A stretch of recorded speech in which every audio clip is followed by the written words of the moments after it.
শাস্তি যদি কেউ না দেয়, বিচার যদি না হয়, আগামীতে অপরাধ যারা আসবে তারা আরো বাড়াবে। এখানে আমরা চাই যারা আসবে তারা যেন শিক্ষা নেয় এখান থেকে। এমন কঠিন শাস্তি আমরা দাবি করছি, পৃথিবী যেন কেঁপে ওঠে। 1628টা চেয়ার ছিল এই দেশে, মেন চেয়ার, এই চেয়ার না, আসল চেয়ার যেগুলো 1628টা। এখানে যারা ছিল কম বেশি সবাই জালেম আর জালেমের দোষক। কে কথা টাকা দিয়েছে না?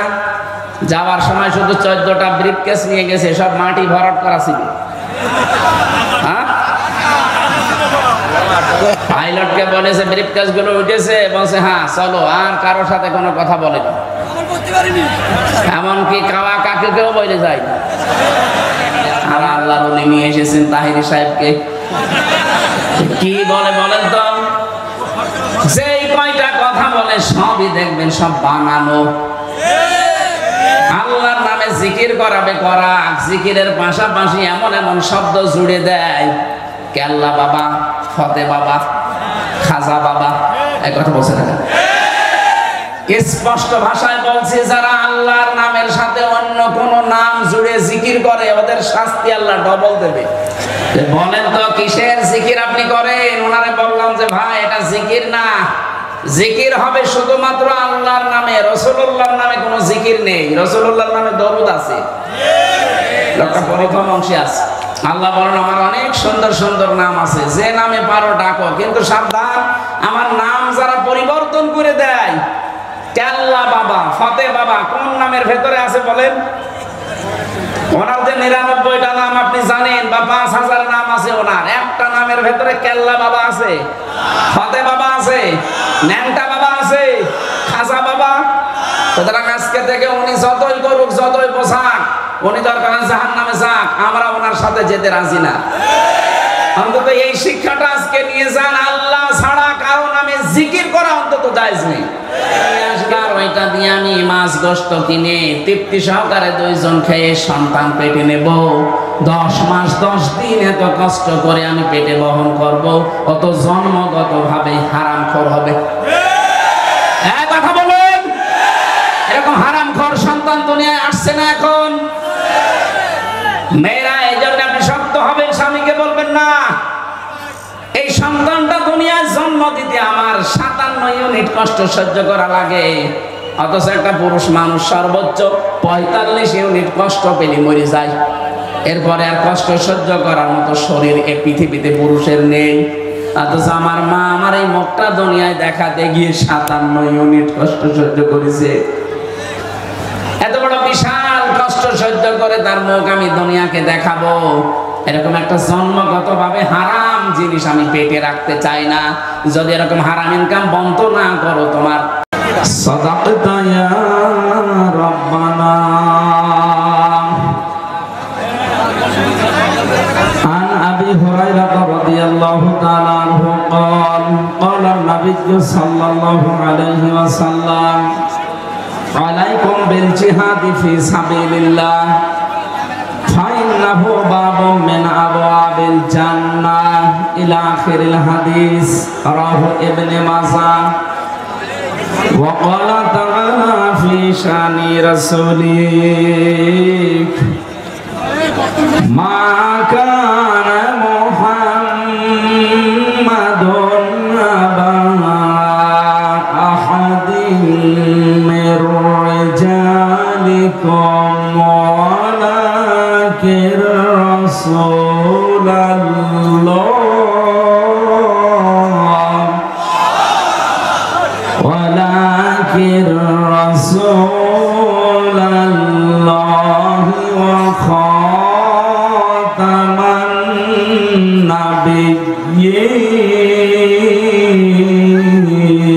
النبيين اللهم صل على مولانا محمد وعلى آل سيدنا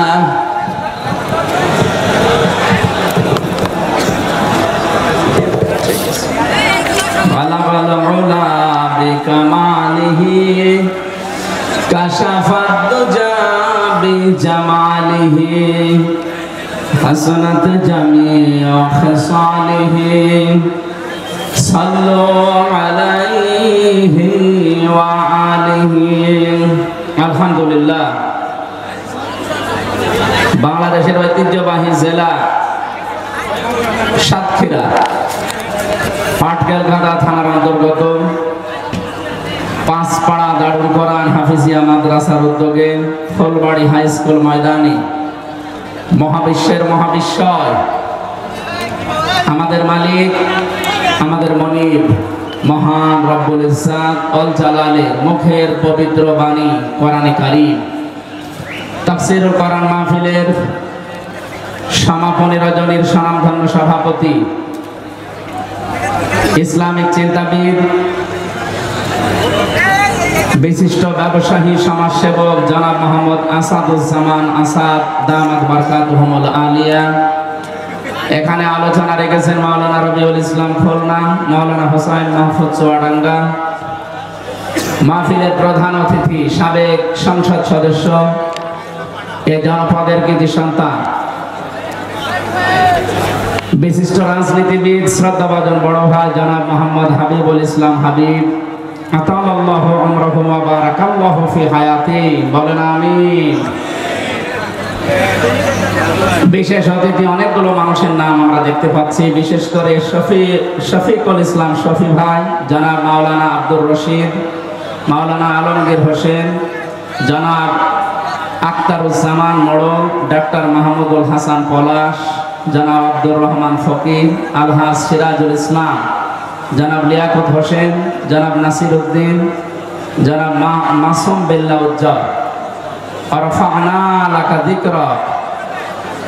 এই ছেলে কি করেন আবার কথা বলেন? কথা বলা যাবে না, যেভাবে আছেন ওইভাবে থাকবেন, একটা কথা বলবেন না।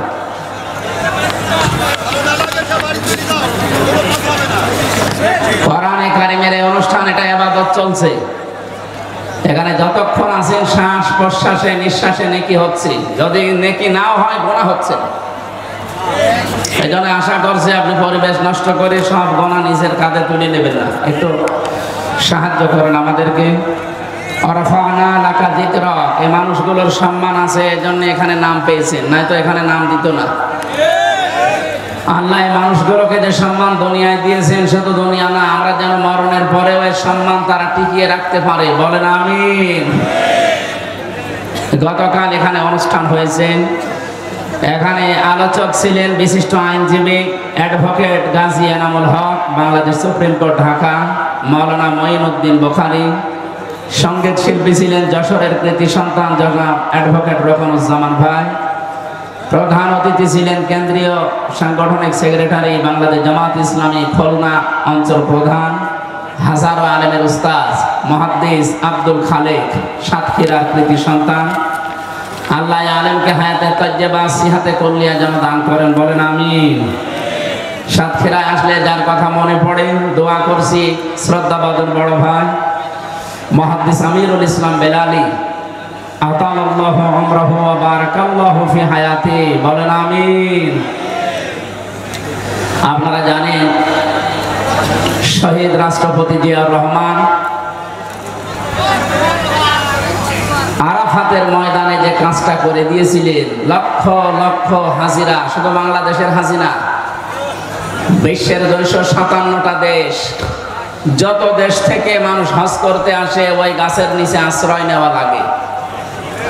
ও গাছটার নাম হয়ে গেছে জিয়া, জিয়া শাজারাতুল জিয়া বা জিয়া ট্রি বলে। আমি মেনারা মসজিদে নিজে খুতবা শুনেছিলাম 16 সালে। ইমাম সাহেব ওনার নাম ধরে দোয়া করছিলেন, যদিও ওনার ভাষা আরবি, আমি বাংলাটা বলছি, যে আল্লাহ জিয়াউর রহমান জিয়া সাহেবকে তুমি মাফ করে দাও। আরাফাতের ময়দানে দোয়া এমনিতেই কবুল হয়, এটা গ্যারান্টি দিয়েছেন বিশ্ব নবী মুহাম্মদ রাসূলুল্লাহ সাল্লাল্লাহু আলাইহি ওয়াসাল্লাম। শহীদ জিয়াউর রহমান, আল্লাহ তার জীবনের ভালো কাজগুলো যেন কবুল করেন, বিশেষ করে আরাফাতের ময়দানের এই কাজটা কিয়ামত পর্যন্ত এখানে জারি থাকবে। নিমের ফলগুলো পড়ে আর একটা গাছ তৈরি হয়, এটা সাদগায়ে জারিয়া। কিয়ামত পর্যন্ত কবরে যেন আল্লাহ ওনাকে জান্নাতুল ফেরদাউস নসিব করে। তার স্ত্রী অসুস্থ, আপনারা শুনেছেন, উনি এখন চিকিৎসাধীন আছে। আল্লাহ রাব্বুল আলামিন সুস্থ করে দেশের মানুষ দেশে যেন ফেরত নিয়ে আসে। আর একজন গেছেন বাংলাদেশ জামাত ইসলামী কেন্দ্রীয় কমিটির শ্রদ্ধাভাজন আমির জামাত ডক্টর শফিকুর রহমান হাফিজাহুল্লাহ, উনি কাতারে আছেন, কুয়েতে। আল্লাহ রাব্বুল আলামিন তাকেও যেন সহি সালামতে দেশে ফিরিয়ে নিয়ে আসেন। আর একজন গিয়েছে আল্লাহর রাস্তায়, দিল্লি বসে আছে। অনেকে আশায় বোধ বাঁধে মাঝে মাঝে, এই যে গোপালগঞ্জের কিছু মানুষ আছে, এরা আশায় বোধ বাঁধে বেঁধে দেশে বিশৃঙ্খলা করে, তখন পেছনে লাল হয়ে যায়। প্রশাসন এমন লাল বানিয়েছে, ওই কয়েকদিন শুনলাম গোপালগঞ্জ থেকে ঢাকা গেলে বসে গেলে 300 টাকা, দাঁড়িয়ে গেলে 1000 টাকা। পৃথিবীর ইতিহাস হচ্ছে যারা পালিয়ে যায় তারা আর ফিরে আসে না, এইটাই ফাইনাল। 805 বছর আগে পালিয়েছে লক্ষণ সেন, আজও আসেনি, আর আসার সম্ভাবনাও নেই। কথা বলেন না কেন? আশরাফ ঘানি পালিয়েছে, এসেছে। বাশার আল আসাদ পালিয়েছে, এসেছে। পালিয়েছিল শ্রীলঙ্কার একজন, সেও এখনো আসেনি, আসবেও না। আর ইনি যা গেছে, উনি বলছিল না যেন 70 বছর সাজা দিয়েছে, ওনার তো 700 বছর হওয়ার কথা। 700 না, 7000 বছর জেলখানায়। আমরা বহু মানুষকে দেখেছি, জিজ্ঞাসা করলাম, ভাই আপনার কয় বছর শাস্তি দিয়েছে? এই যে শাহজাহান জল্লাদ যে লোকটা ছিল, ও বলছে আমার 250 বছর। আমি আরেকজনকে পেয়েছিলাম, মকিম গাজী, এই লোকটারে বললাম কত বছর শাস্তি? বলছিল 167 বছর। তা আপনি বাঁচবেন না, অলরেডি আপনার প্রায় 35-40 বছর চলছে জেলখানায়, তা আপনি আবার কবে বের হবে? তার মানে ও যদি পোড়া জেল খেটে বের মরে যায়, কব্বরে যাওয়ার পরে আবার জিন্দা হবে, আবার জেলে যাবে, তারপরেও তার শাস্তি শেষ হবে না। এনার বিরুদ্ধে 275টার উপরে অলরেডি মামলা হয়ে গেছে, তাও সব মার্ডার মামলা। 2006 থেকে শুরু করে 24 পর্যন্ত কত হাজার হাজার মানুষ হত্যাকারীর তালিকায় ওনার নাম, হয় হুকুমের আসামি অথবা সরাসরি হত্যার সাথে জড়িত। একটা মানুষ মেরে ফেললেই তো তাকে ফাঁসি দেওয়া, তাকে মেরে ফেলা, এটা কোরআনের নির্দেশ। কুতিবা আলাইকুমুল কিসাস ওয়া হুয়া কুতিবা আলাইকুমুল কিসাস। আল্লাহ তাআলা বলেন, আমি কিসাসের এই বিধান লিখে দিলাম। সুতরাং একজন মানুষ যদি বিনা অপরাধে কাউকে মেরে ফেলে, তার শাস্তি হচ্ছে তাকে মেরে ফেলা লাগবে, তাছাড়া আর কোনো শাস্তি নেই। 2024-এ 2732 জন মানুষ মারা গেছে। একটাকেও আপনি দলিল দেখাতে পারবেন, প্রমাণ দেখাতে পারবেন যে এই বৈধ কোনো কারণে আমি মেরে ফেলেছি? সুতরাং যাই করেছেন আপনার এদেশের মানুষ, যেহেতু সবাই, শুধু আজকে সাতক্ষীরার মানুষেরা হাত তুলেছে তা না, আমি 630টা থানা আছে বাংলাদেশে, কম বেশি প্রায় থানায় আমার যাওয়া হয়ে গেছে। সব জায়গায় মানুষের আওয়াজ একই, যে আমরা শাস্তি চাই। শাস্তি যদি কেউ না দেয়, বিচার যদি না হয়, আগামীতে অপরাধ যারা আসবে তারা আরো বাড়াবে। এখানে আমরা চাই যারা আসবে তারা যেন শিক্ষা নেয় এখান থেকে। এমন কঠিন শাস্তি আমরা দাবি করছি, পৃথিবী যেন কেঁপে ওঠে। হ্যাঁ, কথা বলো না কেন? ওনারা 70 বছর দিয়েছে, আমার 3 বছর, আমার অনেক বছর দিয়েছিল, শেষে আমার 3 বছর পরে তো পুরাটা খালাস করে দিয়েছে। আমরা চাচ্ছি ওনার যদি অন্তত 700 বছর হয়, শুধু নাম শুনে হার্ট ফেল করে দিল। কারণ ভেতরের যে অবস্থা, এটা তো আমরা ভুক্তভোগী, আমরা জানি। 4 দেওয়ালের মাঝে এটা একটা আলাদা জগৎ। কি একটা আলাদা জগৎ না? একটা আলাদা জগৎ। ওই জগতে যখন থাকবে বুঝতে পারবে যে কত ধানে কত চাল হয়, এটা জিন্দা কবর বলা হয়। সুতরাং আমরা বিচার দাবি করছি সর্বোপরি আল্লাহর কাছে, এদেশের বিচার ব্যবস্থা এবং জনগণের কাছে। আমরা আইন যেন হাতে তুলে কেউ না নেই, বিচার ব্যবস্থা আছে, বিচার ব্যবস্থার মাধ্যমে বিচার হবে ইনশাআল্লাহ। আজকের মাহফিলে বিশেষ করে যাদের নাম নিতে নাম জানিও না, নিতেও পারি না, বসে আছে শ্রদ্ধাভাজন ব্যক্তিবর্গ, এই মানুষগুলোকে আল্লাহ যেন হায়াতে তাজ্জেবা সিহাতে কুল্লিয়া কোরআনের ইজ্জতে দান করেন, বলেন আমিন। এদের মা বাবাকেও যেন আল্লাহ কোরআনের ইজ্জতে আজকে মাফ করে দেন, আরো জোরে বলেন। যার মাধ্যমে আসলাম আমাদের বাবুল ভাই, আপনাদের এলাকার সন্তান, আমি তো খুব ব্যস্ত হয়ে গেছি জেলখানা থেকে বের হয়ে। প্রতিদিন কোথায়, কালকে ছিলাম চট্টগ্রামের লোহাগাড়া, সারা রাত ধরে সেখান থেকে এসে আজকে দিনের বেলা ছিলাম ঝিনাইদহ, মাগরিবের পরে ছিল মনে হয় যশোর, ওটা কোন জায়গা যেন, রূপদিয়া, এই যে এখন এখানে, কালকে আবার কোথায় আছে আল্লাহ জানে। এই আমার শরীরও আর মানে সাপোর্ট দিচ্ছে না, প্রতিদিন 2টা 3টা, এরপরে বাড়ি থেকেও সাপোর্ট দিচ্ছে না, ম্যাডাম বলছে এত দরকার না। তারপর সাতক্ষীরার আর যশোরের নাম শুনলে আমার আশা লাগে, কারণ এসব জেলায় আসলে মনে হয় যে আমি মায়ের কোলে আছি। আমার বিভাগ এইটা খুলনা বিভাগ, বাংলাদেশের 8 বিভাগের ভেতরে এই বিভাগের প্রতি একটু মায়া বেশি, কারণ এখানে আমার জন্ম, যেহেতু জন্মগতভাবে এই মায়া মহব্বত এখানে আল্লাহ তৈরি করে দিয়েছে। আমি দোয়া করছি খুলনা বিভাগের মাটির নিচে যারা ঘুমিয়ে আছে, বিশেষ করে যার নাম শুনলাম মঈনুদ্দিন নাকি মঈনুদ্দিন হামিদি, আমি নাম শুনেছি এর আগে, আল্লাহ রাব্বুল আলামিন, এরপরে আহসানুল্লাহ খান বাহাদুর সাহেব, এই মানুষগুলোকে আল্লাহ কবরে যেন জান্নাতের সুউচ্চ মাকাম দান করেন, বলেন আমিন। এখানে যারা এসেছেন কষ্ট করে এত রাত পর্যন্ত, যদিও কথা বলা ঠিক না, আগামী থেকে আল্লামা সাইদি সাহেবের মতো নিয়ম করে নেব ইনশাল্লাহ। এসার পরে উঠে পড়বো, রাত 9টা 9:30 অনুষ্ঠান শেষ, আমাদের তাহাজ্জুদও পড়া হবে, ফজরের নামাজ হবে, সকালে কর্মজীবনে যাওয়া যাবে। তাছাড়া এইভাবে রাত 12টা 1টা পর্যন্ত করে নামাজ কালামও ঝামেলা হয়ে যায়। আগামী থেকে নিয়মটা পালন করা যাবে না ইনশাআল্লাহ। মাওলানা আমিরুল ইসলাম বেলালি, এই যে কলারোয়া ফুটবল ময়দানে মনে হয় সামনে বছর একটা দাওয়াত নিয়েছি, পুরা সাতক্ষীরা জেলায় ওইটা একটা, আর ওদিকে শ্যামনগর একটা নিয়েছি, এই জেলায় এই 2টা করবো ইনশাল্লাহ। ওই এসার পরে তুলে দিতে বলেছি ভাইকে, আমরা যতক্ষণ চালাতে পারি, 1-1.5 ঘন্টার বেশি কথা বলবো না, কারণ মানুষের এই মেধায় কথা ধরার একটা লিমিট আছে। আমি বলেই গেলাম, আপনি শুনেই গেলেন না, আমরা এমন কিছু বলতে চাই যেন বাড়ি নিয়ে যেতে পারেন। সুতরাং যারা এসেছেন আপনাদেরকে ওয়েলকাম জানাচ্ছি, এই কষ্ট স্বীকার করে বসে থাকার জন্য।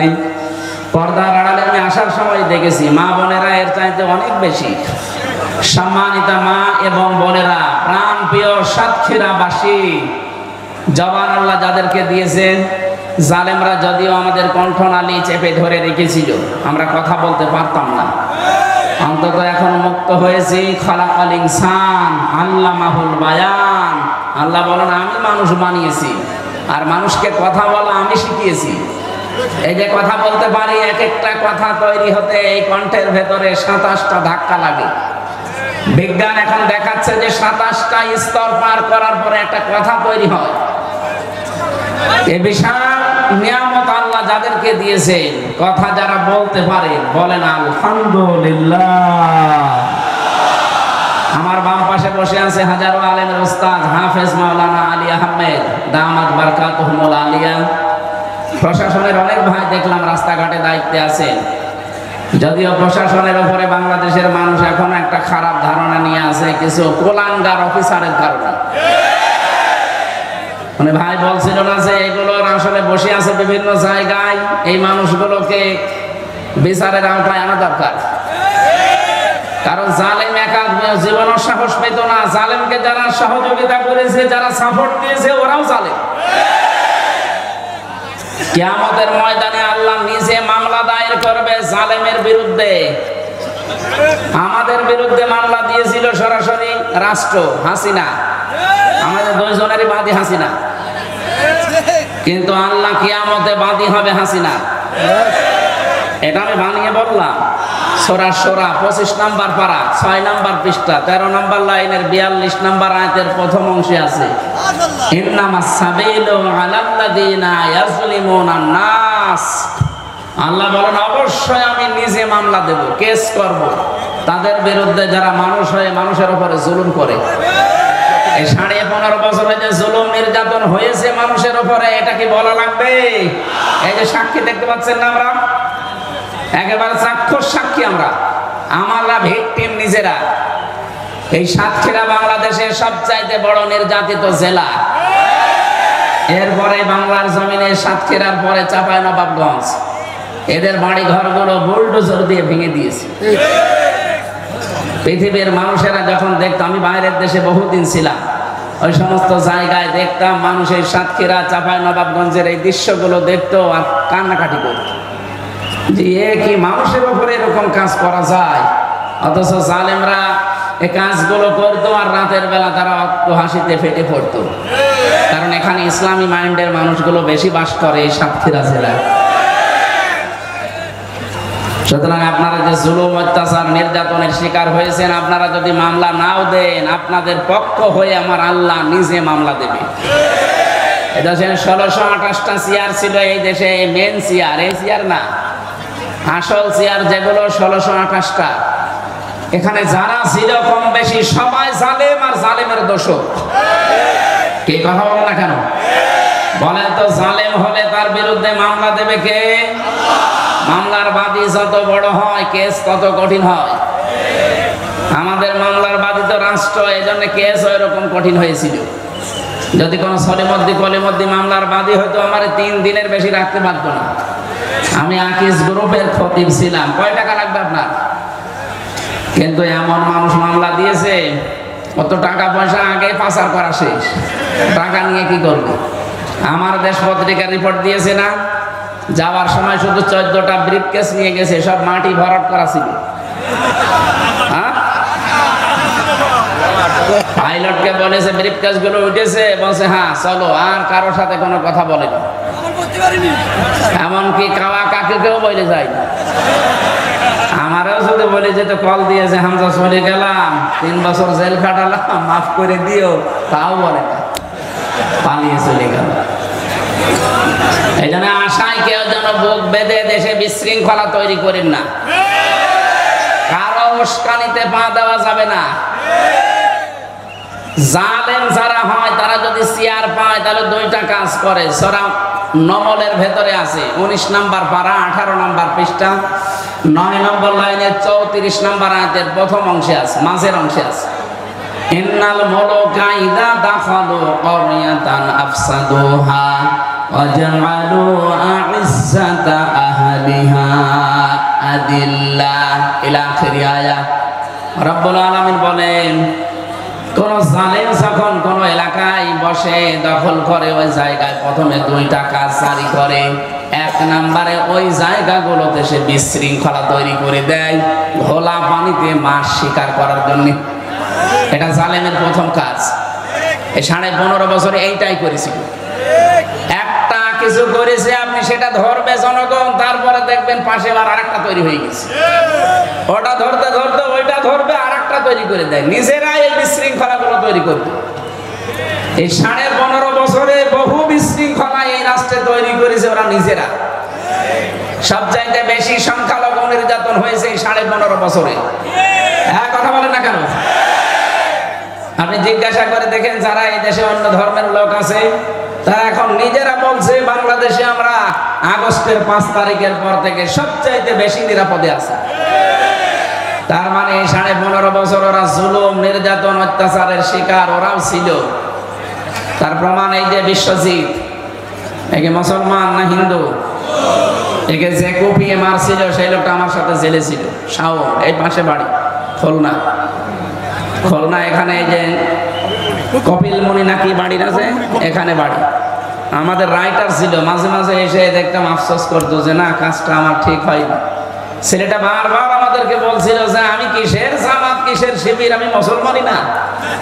যদি বিশ্বাস না হয় আপনি অন্তত জিনিসপত্র দেখেন। তারপরও আমরা মানি না, ওরে একেবারে জায়গায় শেষ করে দিয়েছি। কিন্তু আমার জীবনের আফসোস, এখন আমার মা বাবা আমার খোঁজ নেয় না। আমার যাদের মন রক্ষার্থে এই কাজ করলাম, তারা এখন আমার খোঁজ নেয় না। আমি ফাঁসির আসামি ছিলাম, এখন আমার এই যে যাবজ্জীবন 30 বছর জেল খাটা লাগবে। অন্তত কাজকর্ম করে দিচ্ছে, এই জন্য 22 বছর অন্তত জেলে থাকাই লাগবে। আমার জীবনে আর কি থাকবে? আমার এই জন্য কথাটা তুললাম যে আমরা অনেকে এখন অনেকে উস্কানিতে পা দিয়ে এরকম বিশৃঙ্খলা তৈরি করছি। চার দেওয়ালের মাঝে যদি একবার চলে যান না, কোনো বাপ আপনাকে বাঁচাবে না। 2 নম্বরে জালেমের কাজ আজালু আইজ্জাতা আহলিহা আদিল্লাহ। ওই দেশে যারা সম্মানিত মানুষ সে তাদেরকে অপমান করে, অপদস্থ করে। এই যে প্রমাণ, সম্মানিত মানুষ না এটা। 2.5 লাখ 3 লাখ মানুষের দায়িত্ব পালন করেছে, তাও কয়েকবার। এই সম্মানিত মানুষদেরকে ধরে ধরে তারা অপমান অপদস্থ করত। আমার যাই হোক, আমি ছোট হয়ে বড় হয়ে আমার নামের আগে একটা আলেম লেখা আছে না? আলেম হোক, মুফতি হোক, মুহাদ্দিস হোক, মুফাসসির হোক, একটা লেখা আছে না? আমি নিজেও হাফেজ, কোরআন শরীফ আমার বুকের ভেতরে। আর ওরা এমন আচরণ করতো জেলখানায় এবং রিমান্ডে, আমার মনে হয় শয়তানের সাথে এরকম খারাপ আচরণ মানুষ করে না। সুতরাং সম্মানিত মানুষদেরকে যারা অসম্মান করে, অমর্যাদা করে, তাদের সম্মান নষ্ট করার চেষ্টা করে, এরা আল্লাহর ভাষায় জালেম। এরা কি? এদের বিরুদ্ধে মামলা কার? অনেকে টের পাচ্ছেন কি বলছি আমি? আল্লাহর মামলার আসামি এই জালেমরা। সুতরাং যারা আল্লাহর মামলার আসামি তারা যেন আমাদের এই দেশে আর ফিরে না আসে। কথা বলেন না কেন? যদি এখনো পর্যন্ত তিনি ওখানে বসে উল্টাপাল্টা কাজ চালাচ্ছে, বিভিন্ন জিনিস দিয়ে চালিয়েছে, একটাও হালে পানি নেয়নি। এখন শুরু করছে অমুসলিম, বিশেষ করে হিন্দুদেরকে দিয়ে। পারবে না ইনশাআল্লাহ। জরুরি কাজ থাকলে টাকা দিচ্ছিল, সে দেওয়া হয় 70,000 টাকা দেবো এখানে মাহফিলে। আমাদের প্রধান অতিথি আজকে হাবিবুল ইসলাম হাবিব ভাই 70,000 টাকা দান করেছে। বলেন মারহাবা। আল্লাহ যেন ওনার মা বাবাকে টাকার ওসিলায় মাফ করেন এবং ওনার যে উদ্দেশ্য 50,000 20 পরে দেবো। এখানে 50 দিয়েছে, কমিটি কই? কমিটির কাছে দিয়ে দেন, আরো 20 পরে দিয়ে যাবে ইনশাআল্লাহ। আল্লাহ রাব্বুল আলামিন তার এই টাকাকে ইসলামের জন্য, প্রচারের জন্য কবুল করেন। আমি সম্মানিত ভাইরা, আমি যেটা বোঝাচ্ছিলাম, আমরা যেহেতু অন্তত কথা বলতে এখন পারি, জবান আল্লাহ আমাদেরকে দিয়েছেন। আরেকবার বলছি আলহামদুলিল্লাহ। দরুদ পড়ছি, সালাম পাঠাচ্ছি আমাদের নবী, মানবতার মহান শিক্ষক মুহাম্মদুর রাসূলুল্লাহ সাল্লাল্লাহু আলাইহি ওয়াসাল্লামের প্রতি। আমরা আজকে তেলাওয়াত করেছি সূরা আহজাব 44-45, 2টা আয়াত পড়েছি আমরা। তাফসীরুল কোরআন মাহফিল লেখা দেখলাম। আমাকে আল্লাহ যতটুকু জ্ঞান দিয়েছেন তার আলোকে তাফসীর আকারে কথা বলতে চাচ্ছি। আপনারা সময় দেবেন না ইনশাআল্লাহ? পড়েন, এবার জবান খুলে পড়েন। আউযু বিল্লাহি মিনাশ শাইতানির রাজিম। বিসমিল্লাহির রহমানির রহিম। ইয়া আইয়ুহান নাবিয়্যু ইন্না আরসালনাকা শাহিদাও ওয়া মুবাশশিরাও ওয়া নাযীরা ওয়াদা'iয়ান ইলাল্লাহি বিইذনিহি ওয়া সিরাজাম মুনীরা। সাদাকাল্লাহুল আযীম। 73টা আয়াত আছে, আমরা মাত্র 2টা আয়াত পড়লাম, 45-46। সূরা আহজাব। আহজাব মানে দল সমূহ। হিজবুন 1 বছর, আহজাব বহু বছর। দলের কথা আল্লাহ কোরআনে দিয়েছেন, এই জন্যই বহু মানুষ মনে করে দল, এ কথা বলার দরকার কি? ইয়াকদুমু কওমাহু ইয়াওমাল কিয়ামাতি ফাআওরাদাহুমুন নার ওয়া বিসাল বিরদুল মাওরুদ। সূরা হুদ 12 নম্বর পারা, 12 নম্বর পৃষ্ঠার 1ম নম্বর লাইনের 98 নম্বর আয়াত। এই যে হাফেজ আমার পাশে বসে আছে, যে কোন তাফসীর আপনি দেখবেন, এই আয়াতের বাংলা অর্থ হচ্ছে এটা: কোন নেতা যদি জাহান্নামে যায়, ওই নেতার যারা অনুসারী তারাও তার সাথে জাহান্নামে যাবে।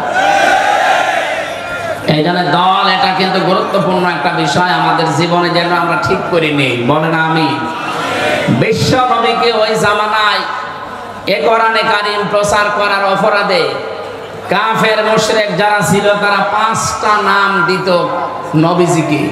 5টা নামে তারা গালিগালাজ করতো, ডাক দিত ওই জামানায়। 1 নম্বরে এই নবীকে তারা মিথ্যাবাদী বলেছিল, বলেন নাউজুবিল্লাহ। 2 নম্বরে তারা বলেছিল পাগল। 3 নম্বরে তারা বলেছে নবী কবি। 4 নম্বরে তারা বলেছে নবী গণক। 5 নম্বরে তারা নাম দিয়েছে বিশ্ব নবী জাদুকর। জোরে বলেন নাউজুবিল্লাহ। এই 5টা নাম দেওয়ার পরে পরে আমার আল্লাহ জবাব দিয়েছেন 5টা গুণ দিয়ে। এই 5টা গুণ আয়াতের ভেতরে আছে। আমরা যারা নবীর উম্মত দাবি করছি, আমাদেরকে নবীর এই 5টা গুণ জীবদ্দশায় অর্জন করা মাস্ট বি দরকার। আল্লাহ আমাকে সহ যারা এসেছি অল্প সময়ের ভেতরে এই 5টা গুণ শুনি বাস্তবে মেনে চলার তৌফিক দেন, বলেন আমিন। আল্লাহ ডাক দিয়েছেন প্রথমে জবাব দিতে, ইয়া আইয়ুহান নাবিয়্যু ইন্না আরসালনাকা। হে নবী, এদিকে তাকান। কোরআন শরীফের ভেতরে নবীজি মুহাম্মদুর রাসূলুল্লাহকে কোনোদিন ছাত্রের মতো আল্লাহ ডাক দেননি। অন্যান্য নবীদেরকে আল্লাহ ডাক দিয়েছেন ছাত্রকে যেভাবে শিক্ষক ডাকে ওইভাবে। এখানে যদি কেউ ক্লাস নেয়, আমার বিশ্ববিদ্যালয়ের স্যার যদি এখানে ক্লাস নিতেন, সামনে আমরা 80 জন ছেলে মেয়ে বসে আছি, উনি যা ইচ্ছা যার নাম ধরে ডাকা দরকার ডাকতে পারতেন না। এই হামজা, এই হাবিব, এই বাশার, ঠিক এইভাবে করে বলতেন সামনে আসো। ওরা 2,24,000 নবীর কথা আমরা শুনি, 27 জন নবীর নামে কোরআনে কারিমে আল্লাহ দিয়েছেন 25 জন, আর 2 জনের নাম উজ্জ আছে। এতগুলো নবীকে আল্লাহ শুধুমাত্র ছাত্রের মতো ডাক দিয়েছেন, ইয়া ইব্রাহিম, ইয়া মূসা, ইয়া ঈসা।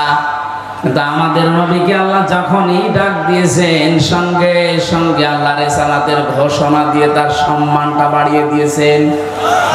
আমরা যেটা কিছুক্ষণ আগে পড়ছিলাম না, যে মা কানা মুহাম্মাদুন আবা আহাদিম মির রিজালিকুম ওয়ালাকিন রাসূলুল্লাহি ওয়া খাতামান নাবিয়্যিন।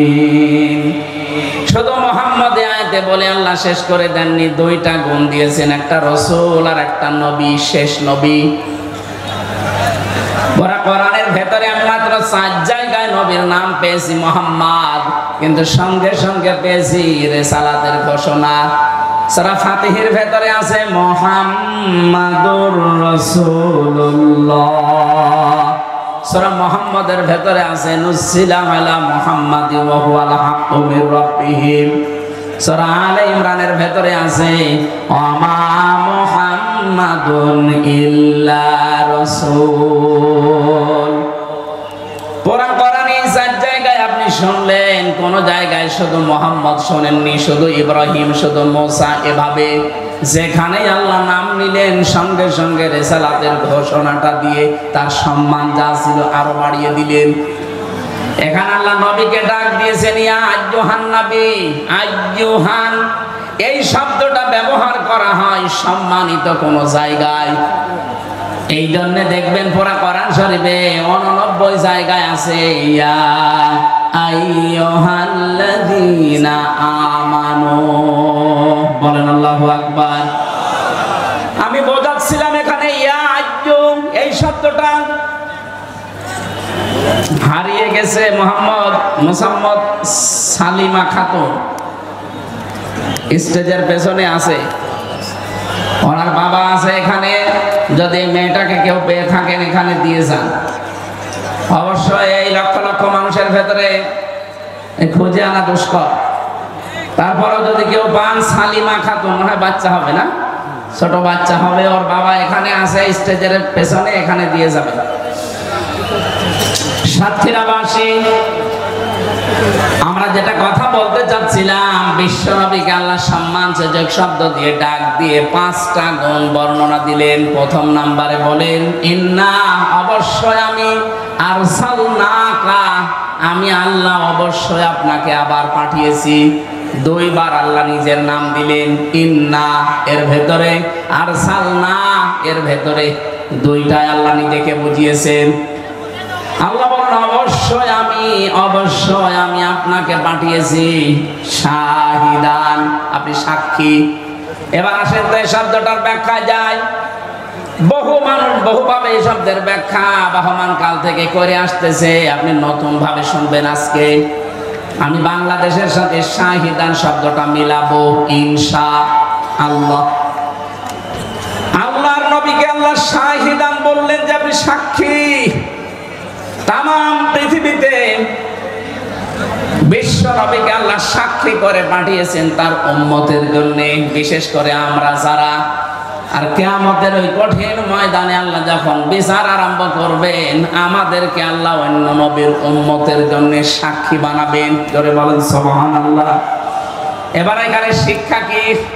নবীজি যেহেতু আমাদের উপরে সাক্ষী হবেন, এজন্য সাক্ষী হওয়ার অনেকগুলো গুণ লাগে। তার এক নম্বরে সাক্ষী দিতে হলে সত্যবাদী হওয়া লাগে। কথা বলো না কেন? নবীজি সত্যবাদী, এর ভেতরে কোনো সন্দেহ আছে? ওই জামানায় নবীজিকে সাদেক বলে ডাকতো মানুষ, সত্যবাদী। তার এক নম্বরে গুণ তার আছে। দুই নম্বরে সাক্ষী দিতে হলে উপস্থিত থাকা লাগে, দেখা লাগে। এবার আপনি বলেন তো, বিশ্ব নবী মুহাম্মদুর রাসূলুল্লাহ সাল্লাল্লাহু আলাইহি ওয়াসাল্লাম আমাদের যে কর্মকাণ্ড এখন আমরা করছি, এগুলো দেখতেছেন? বলেন না কেন? না। তাহলে সাক্ষী দেবেন কি করে? এই কোরআনে কারীমের ভেতরে কিয়ামত পর্যন্ত পৃথিবীতে কি ঘটবে সব আল্লাহ নবীকে ১৫০০ বছর আগে জানিয়ে দিয়েছেন। জোরে বলেন সুবহানাল্লাহ। এমনকি নবীজি নিজে আসেন নাই দুনিয়ায়, এখনো আসতে তার 50 দিন বাকি। ওই সময় একটা ঘটনা ঘটেছিল মক্কাতে, ওইটা নবীজিকে আল্লাহ সচক্ষে দেখার জন্য জানিয়েছেন। আলাম তারা কাইফা ফাআলা রাব্বুকা বিআসহাবিল ফিল।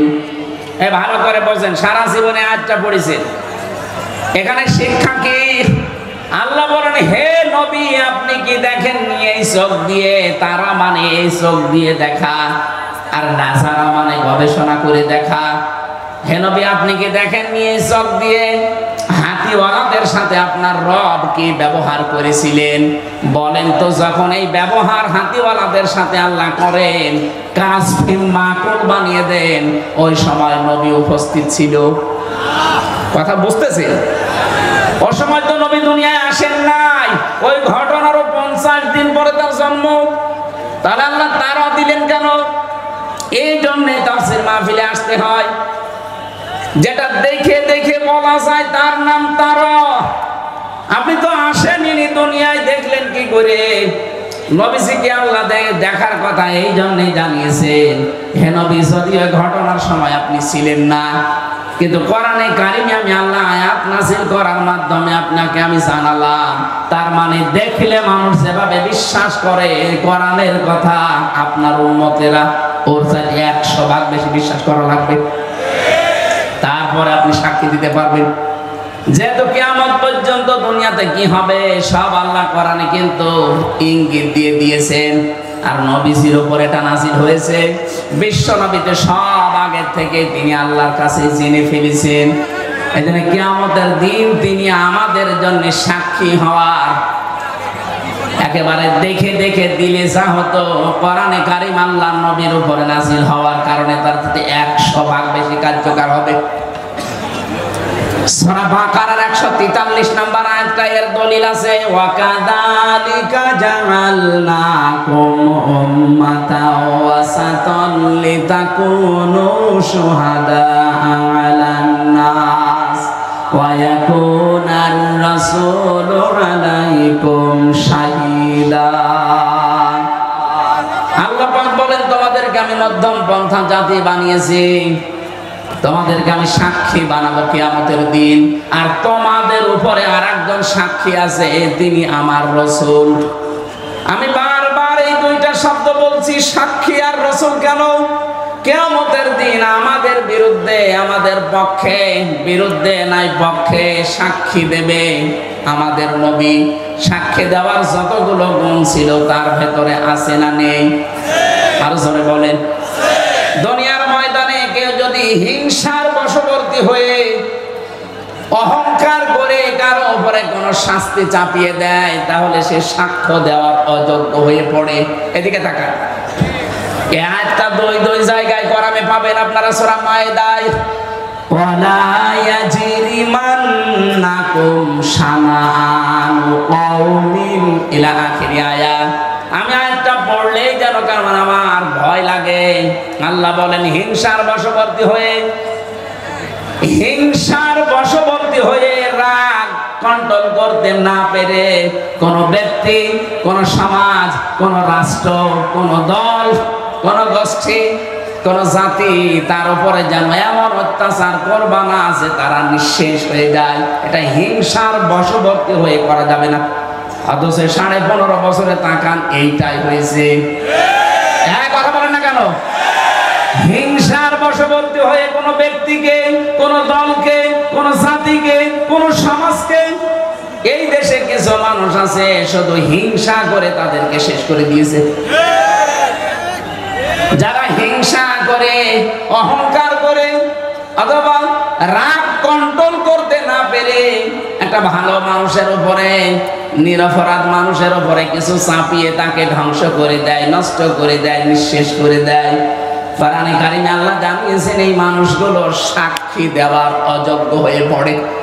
4 নাম্বার, আমি ভালো করে খেয়াল করার জন্য বলছি শিক্ষিত মানুষদেরকে, ওয়াল্লাযীনা ইয়ারমুনাল মুহসানাতি সুম্মা লাম ইয়াতু বিআরবা'তি শুহাদা ফাজলিদুহুম 80 জালদা ওয়ালা তাকবালু লাহুম শাহাদাতান আবাদা ইলা আখির আয়াত। সূরা নূরের 4 নম্বর আয়াতে আল্লাহ জানিয়েছেন কোন নিরপরাধ মুহসিনা নারী যারা ওই বিষয় একেবারে গাফেল, ওই বিষয়ে কিছু জানে না, সৎ চরিত্রের অধিকারী, এরকম কোন মহিলার উপরে কেউ যদি জিনার তহমত দেয় আর যদি 4 জন সাক্ষী জোগাড় করতে না পারে তাহলে তার 2টা শাস্তি দুনিয়ায় দেওয়া লাগবে। 1 নম্বরে তাকে 80টা বেত মারা লাগবে। 2 নম্বরে জীবনেও কোনোদিন তার সাক্ষী আর গ্রহণ করা হবে না, সে সাক্ষীর অযোগ্য হয়ে যাবে। বলেন তো, সাক্ষী দেওয়ার জন্য এরকম প্রায় 27টা গুণ পেয়েছে আমি তাফসিরে। বিশ্ব নবীর ভেতরে একটা একটা করে দেখতে গেলে আপনি প্রত্যেকটা বিষয় পেয়ে যাবেন। 4 নাম্বারটা বোঝার বিষয়ে, কোন নিরপরাধ মানুষের উপরে যদি একটা দোষ চাপিয়ে তাকে আপনি নিঃশেষ করে দেন, আপনি বিশ্বাস করতে পারেন দুনিয়ায় সাক্ষী দেওয়ার আপনি অযোগ্য হয়ে গেছেন। দলিল সূরা নূর 4 নাম্বার আয়াত মাঝের অংশে আছে, ওয়ালা তাকবালু লাহুম শাহাদাতান আবাদা। এবার বলেন তো, নবীজির সাক্ষী দেওয়ার যে যোগ্যতাগুলো আমি একটা একটা করে শুনছি, উনি যদি কিয়ামতে আমাদের বিরুদ্ধে সাক্ষী দেয়, কত মানুষ আমরা যাব সামনে, বলবো হে নবী আমরা আপনার উম্মত, একটু সুপারিশ করে আমার পার করেন। নবীজি এগিয়েও আসবেন, সঙ্গে সঙ্গে ফেরেশতারা ওর মাঝখানে এরকম পর্দা দিয়ে দেবেন। বিশ্ব নবী বলেন কি পর্দা দিলে এগুলো আমার উম্মত, আমি সুপারিশ করবো এদের জন্য। আওয়াজ দেওয়া হবে, নবী এগুলো আপনার উম্মত, ঠিক আছে। আপনি দুনিয়া থেকে বিদায় নেওয়ার পর আপনার রেখে আসা ইসলাম, আপনার আদর্শ এরা উলট পালট করে ফেলেছিল। আর যেটা সবচেয়ে বেশি হচ্ছে বাংলাদেশে, এক কথা বলছে না কেন? আপনি দেখবেন মিলিয়ে আসল ইসলাম নবীজি যেটা রেখে গেলেন ওইটা এখন আর খবর নেই, সব বানানো ইসলাম চলছে। তাও তো আমাদের খুলনা বিভাগ আমরা অনেক বেঁচে আছি। এটা চট্টগ্রাম আর সিলেটে যান, তারা নতুন নতুন সব ইবাদত বানিয়ে বানিয়ে মানুষকে বিভ্রান্ত করছে। এই যে সাতক্ষীরা নলতাতে শুনলাম, আমি জেলখানায় থাকতে শুনেছিলাম যে আপনারা আল্লাহর ওলি নিয়ে এসেছেন তাহিরি সাহেবকে। কি বলে বলেন তো? যেই কয়টা কথা বলে সবই দেখবেন সব বানানো। আল্লাহর নামে জিকির করাবে করাক, জিকিরের পাশাপাশি এমন এমন শব্দ জুড়ে দেয়, কেল্লা বাবা, ফতে বাবা, খাজা বাবা, এক কথা বলছে না। স্পষ্ট ভাষায় বলছি, যারা আল্লাহর নামের সাথে অন্য কোন নাম জুড়ে জিকির করে ওদের শাস্তি আল্লাহ ডবল দেবে। এখানে যেহেতু সব ধরনের মানুষ আছেন, সূরা ফুরকান 19 নম্বর পারা 4 নম্বর পৃষ্ঠার 13 নম্বর লাইনের 68 নম্বর আয়াতের প্রথম অংশে আছে, ওয়াল্লাযীনা লা ইয়াদউনা মা'আল্লাহি ইলাহান আখার। রহমানের বান্দা যারা, তাদের 12টা গুণ হবে দুনিয়ায়, তার ভেতরে এই গুণটা থাকবে যে তারা আল্লাহর সাথে অন্য কাউকে আর ডাকবে না। তাহলে তাহেরি ভাই যা করছে, আল্লাহর সাথে যেহেতু অন্য নামগুলো জুড়ে জুড়ে জিকির করে, এটা কোরআনের বিরুদ্ধে। কিয়ামতে তার শাস্তি আল্লাহ বলেন আমি ডবল দেব। বলেন নাউজুবিল্লাহ। সুতরাং আজকে আপনি দলিল দিক, এখানে আলেম তো আছে, আমি তো দলিল দিলাম মানে দলিল খণ্ডন করব। যতদিন বেঁচে আছেন আল্লাহর নামের পাশাপাশি আর কাউকে জিকির হিসাবে ডাকা যাবে না। কথা বলেন, সে কেল্লা বাবা হোক, ফতে বাবা হোক, আর সে বাবাই হোক, জিকির হবে শুধুমাত্র কার নামে? আমি জেলখানায় থাকাকালীন এই যে ওনার নাম হচ্ছে মামুন, সাহেব চৌধুরী হত্যা মামলার আসামি, 25 বছর জেলে ছিল। আমরা রাড়াইতে 3টায় উঠতাম তাহাজ্জুদ পড়ার জন্য, আর ও দেখলাম উঠে জিকির করছে। তারপরে জাত মতো জিকির করলে তো হয়, একেবারে এরকম মোটা শরীর, স্বাস্থ্য সেরকম একেবারে স্থূল, জিকির এরকম জোরে জোরে। তাও জাত বললাম জাতের জিকির না, জিকির করতো ইয়া রাসূলুল্লাহ, ইয়া রাসূলুল্লাহ। কি গো মাওলানা মামুনুল হক ভাই আর আমি এক জায়গায় ছিলাম, ওনার একদিন ডাকলাম যে ভাই আমি যে জিকির করে, কিসের জিকির? বলছে রসুলের এশকে। রসুলের এশকে জিকির করে? কে শিখিয়েছে আপনারে? বলছে সবুজ পাগড়িওয়ালা একজন এসেছিল জেলে, মাছ ভান্ডারের বাবা, জমি জায়গা নিয়ে কি ঝামেলায় পড়েছিল, জেলে এসেছিল, ওনার সাথে আমি ছিলাম, উনি আমার এই জিকির শিখিয়েছে। বলেন তো কিসের জিকির আপনি করেন? ওনারে বললাম যে ভাই এটা জিকির না, জিকির হবে শুধুমাত্র আল্লাহর নামে, রাসূলুল্লাহর নামে কোনো জিকির নেই। রাসূলুল্লাহর নামে দরুদ আছে। লোকটা পরিবর্তন হয়ে গিয়েছিল, পরবর্তীতে বের হয়ে এখন কোথায় আছে জানি না। তো বলেন এই যে মানুষকে বিভ্রান্ত করার জন্য আপনি বানানো জিকির তৈরি করে দিলেন, এরকম 43টা 44টা চলছে বাংলাদেশে বানানো ইবাদত, যেগুলো ইসলামে নেই, সব ওই ভণ্ডগুলো বানিয়েছে। আমরা যেহেতু সাতক্ষীরা, যশোর, কুষ্টিয়া, খুলনা এই বিভাগের মানুষ, সিদ্ধান্ত দিয়ে যাবেন আজকে যে আল্লাহর সাথে অন্য কাউকে আমি ডাকবো না। বলেন বলেন, আলিল্লাহিল আসমাউল হুসনা ফাদউহু বিহা ওয়া দারুল্লাযিনা ইলহাদুনা ফি আসমাই। সূরা আরাফ 181 নম্বর আয়াত, 9 নম্বর পারা 13 নম্বর পৃষ্ঠা 4 নম্বর লাইনে আছে, প্রথম অংশে আছে। আল্লাহ বলেন আমার অনেক সুন্দর সুন্দর নাম আছে, যে নামে পারো ডাকো, কিন্তু সাবধান, আমার নাম যারা পরিবর্তন করে দেয়, কেল্লা বাবা, ফতে বাবা, কোন নামের ভেতরে আছে বলেন? ওনার যে 99টা নাম আপনি জানেন, বা 5000 নাম আছে, ওনার একটা নামের ভেতরে কেল্লা বাবা আছে, ফতে বাবা আছে, ন্যাংটা বাবা আছে, খাজা বাবা। সুতরাং আজকে থেকে উনি যতই করুক, যতই পোশাক, উনি দরকার জাহান্নামে যাক, আমরা ওনার সাথে যেতে রাজি না। অন্তত এই শিক্ষাটা আজকে নিয়ে যান, আল্লাহ ছাড়া কারো নামে জিকির করা অন্তত জায়েজ নেই।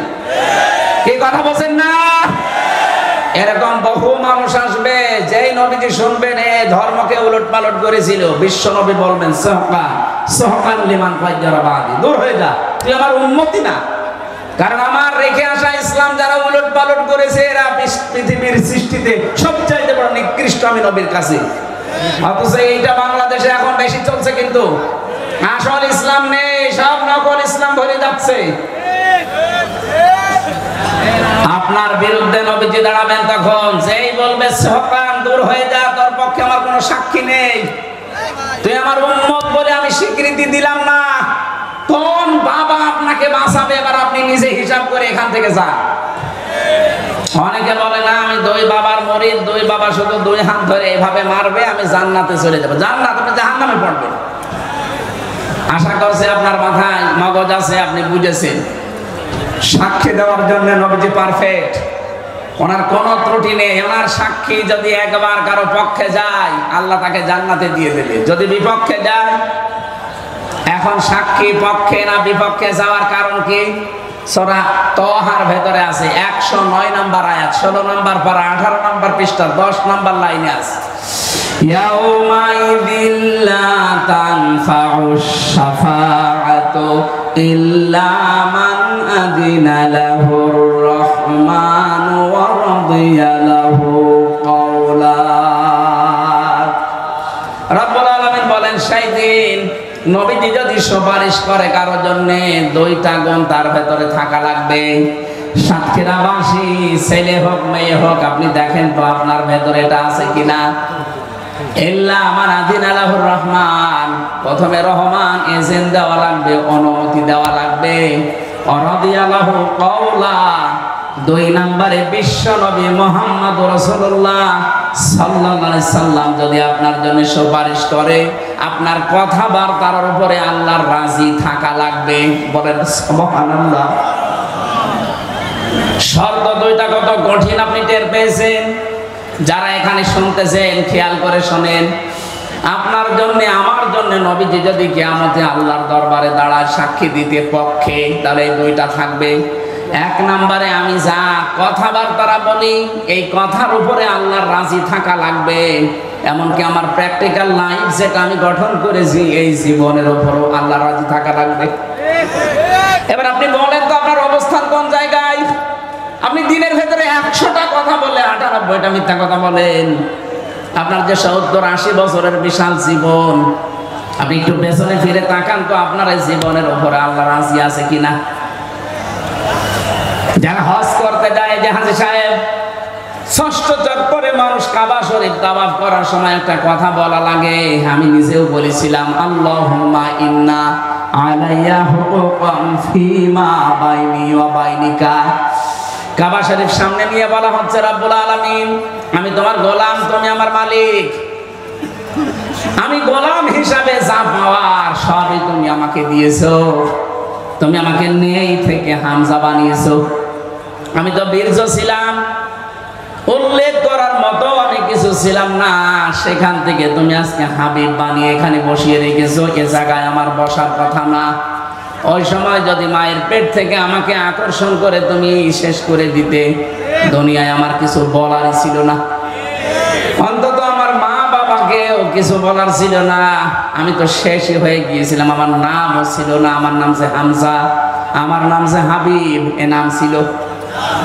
আল্লাহ ওই জায়গায় একটা আঘাত দিয়েছেন আমাদেরকে, হাল আতা আলাল ইনসানি হিনুম মিনাদ দাহরি লাম ইয়াকুন শাইআম মাযকুরা। মানুষের জীবনে কি এমন সময় অতিবাহিত হয়নি যখন সে উল্লেখ করার মতো কোনো বিষয়বস্তু ছিল না?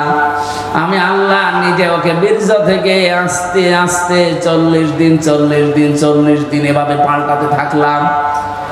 এরপরে 6 মাসের পরে ওর খোদার উদ্রেক দেখা দিল। মায়ের মাসিক অসুখ বন্ধ করে দিয়ে নাভির সাথে নাভির তার জুড়ে আমি খাবার খাওয়ালাম। তারপরও মুখ দিয়ে ওই নাপাক রক্তটা আমি দেইনি। আমি এই কারণে দিলাম না যেন দুনিয়ায় যে কোনো হারাম জিনিস, নাপাক জিনিস মুখে না নেয়। মায়ের পেটে আল্লাহ মুখটা পবিত্র করে রেখে দিলেন। অথচ এখানে কত নাফরমান আমরা আছি, এই মুখ দিয়ে যত হারাম খাবার ঢোকাই। কথা বলেন না কেন? পায়খানা যেরকম হারাম, এ মুখ দিয়ে ঢোকানো। ঠিক আপনি ঘুষের টাকা, সুদের টাকা, মানুষকে ফাঁকি দিয়ে ওই টাকা নিয়ে এসে ইলিশ মাছ খাওয়া, ওই রকম হারাম। কথা বলেন না কেন? বহু মা বোনেরা এসেছেন, আমি 1 মিনিট একটা কথা বলছি। সম্মানিত মা বোন যারা এসেছেন, আপনি আজকে থেকেই শক্ত হবেন। আপনার স্বামী যদি বাম হাতের ইনকাম না থামায়, যদি অবৈধ ইনকাম না থামাতে চায়, আপনি শক্ত হবেন আজকে থেকেই। বলবেন না তুমি অবৈধ ইনকাম করে নিয়ে আসবে, আর ওইটা দিয়ে আমি মাছ গোশত কিনে তৃপ্তি সহকারে 2 জন খেয়ে সন্তান পেটে নেব। 10 মাস 10 দিন এত কষ্ট করে আমি পেটে বহন করব, অত জন্মগত ভাবে হারামখোর হবে। কথা বলুন, এরকম হারামখোর সন্তান দুনিয়ায় আসছে না এখন? মেয়েরা এই জন্য আপনি শক্ত হবেন, স্বামীকে বলবেন যে আমার 57 ইউনিট কষ্ট সহ্য করা লাগে, অথচ একটা পুরুষ মানুষ সর্বোচ্চ 45 ইউনিট কষ্ট পেলে মরে যায়। এরপরে আর কষ্ট সহ্য করার মতো শরীর এই পৃথিবীতে পুরুষের নেই। অথচ আমার মা আমার এই মুখটা দুনিয়ায় দেখাতে গিয়ে 57 ইউনিট কষ্ট সহ্য করেছে। এত বড় বিশাল কষ্ট সহ্য করে তার মুখ আমি দুনিয়াকে দেখাবো, এরকম একটা জন্মগত ভাবে হারাম জিনিস আমি পেটে রাখতে চাই না। যদি এরকম হারাম ইনকাম বন্ধ না করো, তোমার বাদ দিয়ে দাও, আমি অন্য জায়গায় সংসার করব। আমি শক্ত হন দেখেন, প্রতিটি স্বামী বাধ্য ভালো হতে। হয়তো সবাই না হলে 100 জনের প্রায় 80 জন পুরুষ মানুষ ভালো হয়ে যাবে। কারণ ওই শক্তি আল্লাহ আপনার ভেতরে দিয়েছেন, আমি জানি। কথা বলছেন আমার?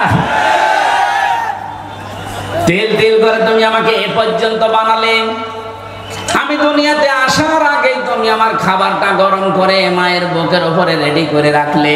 ওয়ালাকাদ কাররামনা বানি আদম। আল্লাহ পাক বলেন পৃথিবীতে যত সৃষ্টি আমার আছে সব চাইতে সম্মানিত সৃষ্টির নাম মানুষ। নাম কি? বলেন তো এখানে আল্লাহ কি জানিয়েছেন যে আমি মুসলমান বা ইমানদারের সম্মান সবচাইতে বেশি দিয়েছি? তিনি বলেছেন মানুষের সম্মান বেশি দিয়েছি। সে যে ধর্মের অনুসারী হোক কোনো অসুবিধা নেই, কিন্তু মানুষ তো মানুষ হয়ে মানুষের সম্মান নিয়ে সিনেমিনি খেলা করার অধিকার আপনাকে কে দিয়েছে বলেন? অথচ এই দেশে আমরা দেখতে পেলাম সবচাইতে বেশি মানুষের সম্মান নিয়ে খেলা করা হয়েছে। আগামীতে কেউ যেন মানুষের সম্মান নিয়ে খেলা করতে না পারে। এটাতে কত বড় দামি জিনিস আল্লাহর কাছে। বিশ্ব নবী মসজিদে নববীতে বসে আছেন, হঠাৎ একটা লাশ সামনে দিয়ে যাচ্ছিল। নবীজি দাঁড়িয়ে গেলেন। সাহাবীরা বলে, হুজুর এটা ইহুদির লাশ, কেন দাঁড়ালেন? বিশ্ব নবী বলেন, সাহাবীরা ইহুদি তাতে কি হয়েছে, এটা তো মানুষ, আদম সন্তান।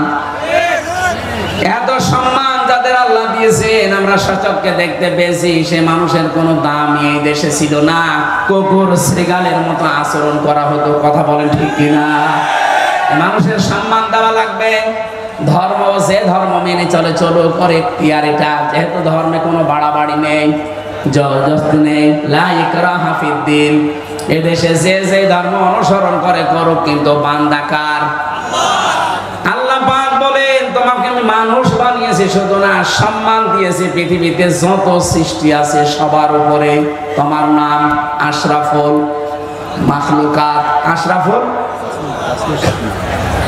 আমার ভাইরা, আমি যে কথা বোঝাচ্ছিলাম, নেই থেকে শুরু করে আল্লাহ যে আমাকে পর্যন্ত আনলেন, এটা কাবার সামনে নিয়ে ষষ্ঠ চক্করে বলা হয় আল্লাহকে, রব্বুল আলামিন তুমি তো আমাকে নেই থেকে হামজা বানালে, যা দরকার সবই দিলে, কিন্তু তুমি আমার মালিক, তোমাকে দেওয়ার মতো তো আমার কিছুই নেই। আমি আজ পর্যন্ত তোমাকে কিছুই দিতে পারিনি।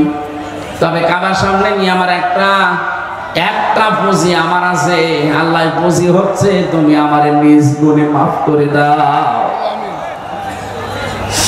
এই জন্য কিয়ামতের দিন আল্লাহ যদি কাউকে মাফ করতে চায়, বাংলার মুসলমানেরা এটা ভালো করে শোনেন, আল্লাহ যদি মনে করেন আমি হাবিবকে মাফ করে দেব, কিয়ামতে কোটি কোটি মানুষের সামনে থেকে আস্তে করে আড়াল করে নেবেন। কুদরতের চাদর দিয়ে তিনি ঘিরে ফেলবেন চারিদিকে। আল্লাহ নিজে ওনার সামনে দাঁড়িয়ে বলবে, হাবিব এই কাজগুলো করেছিলি। যেহেতু উনি জানবে যে সব আল্লাহর নখদর্পণে আছে, আলিমুম বিদাতিস সুদূর, আমার আল্লাহ উনি মনের খবরও জানে। মাথাটা নিচু করে, তাফসীরে এভাবে লেখা আছে যে মাথাটা আস্তে করে নিচু করে চোখের পানি ফেলে অসহায়ের মতো বলবে, আল্লাহ আমার কিছুই করার নেই, আমারে মাফ করে দাও।